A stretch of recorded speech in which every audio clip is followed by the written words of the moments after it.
Kamusta na mga kameds? May i-repair nga pala ako ngayong isang unit.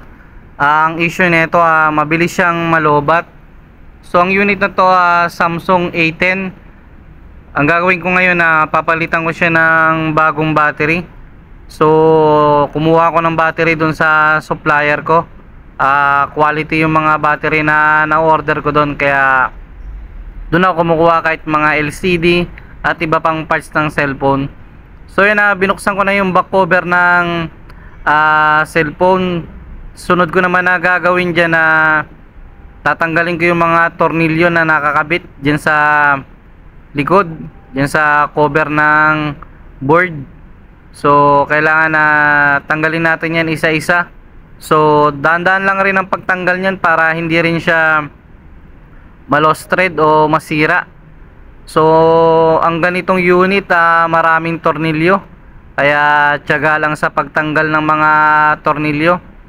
So madami siya, kaya isa-isa natin siyang tatanggalin. So ayan, naangat ko na yung cover ng board.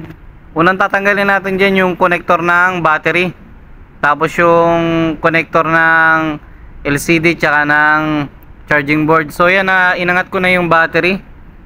So itong ipapalit ko na bagong battery. So original to, original replacement, galing to dun sa may supplier ko. So halos same lang rin sa original na battery nya. So ito yung luma, mabilis na kasing malobat, kaya papalitan ko na siya ng battery para mas matagal siyang magamit ng mayari. So nilagyan ko lang ng onting T7000 kasi naubusan na ako ng double sided tape. So ganun lang, patak-patak lang para hindi rin siya ganong mahirap tanggalin kung sakaling papalitan uli ng bagong battery. Kinabit ko na nga pala yung connector dyan ng LCD tsaka connector ng charging board, tapos yung huli na yung sa may battery na connector.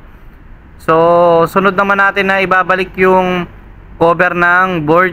So yan, ilalapat lang natin siya para pumantay. Tapos yung mga tornilyo na tinanggal, ibabalik na natin siya isa-isa.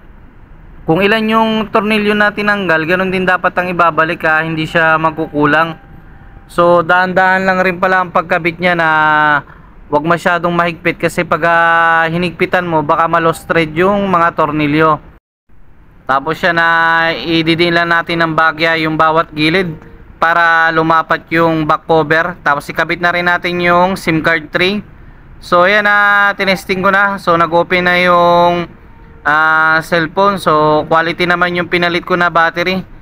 Matagal na itong malobat, kaya magagamit na to ng maayos na mayari. Kasi dati mabilis siyang malobat. So salamat mga kameds.